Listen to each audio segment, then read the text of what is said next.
హైపోస్పీడియాస్ అంటే బేసిక్గా ఏమిటంటే పురుషాంగం సమస్య. అంటే పెనిస్ అనేది ఏదైతే మన అంగం ఉన్నదో అది సరిగ్గా డెవలప్ అవ్వకుండా manufacturing defect of the penis అని చెప్పచ్చు. పీనిస్ యొక్క మ్యానుఫ్యాక్చరింగ్ డిఫెక్ట్ తయారవుతూ సగంలో ఎక్కడో తయారీ ఆగిపోయింది. సో అది తయారీ ఎక్కడ ఆగిపోయింది అనే దాన్ని బట్టి అది మైల్డ్ హైపోస్పీడియాసా, మోడరేట్ హైపోస్పీడియాసా, సివియర్ హైపోస్పీడియాసా అని కేటగిరీస్ ఉంటాయి. హైపోస్పీడియాస్లో ఏమవుతుందంటే నార్మల్గా ఒక నార్మల్ పీనిస్ అంటే ఏమిటి అంటే పీనిస్ స్ట్రైట్గా ఉండాలి, హోల్ పైన ఉండాలి, అంటే యూరినరీ మన రంధ్రము పైన ఉండాలి.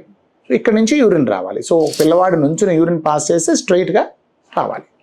హైపోస్పీడియాస్లో ఏమవుతుందంటే ఈ హోల్ టిప్లో ఉండకుండా కింద భాగంలో, పెనిస్ కింద భాగంలో ఉంటుంది.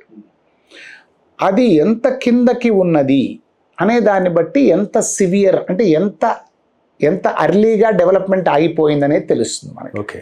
సో చాలా అర్లీగా అయిపోతే చాలా కిందకి ఆల్మోస్ట్ వృషణాల మధ్యలో ఉంటుంది కొంతమందికి హోల్, అంటే ఏనస్ దగ్గరగా ఉంటుంది కొంతమందికి. అంత సివియర్ కేసులు కూడా చూస్తాం మేము.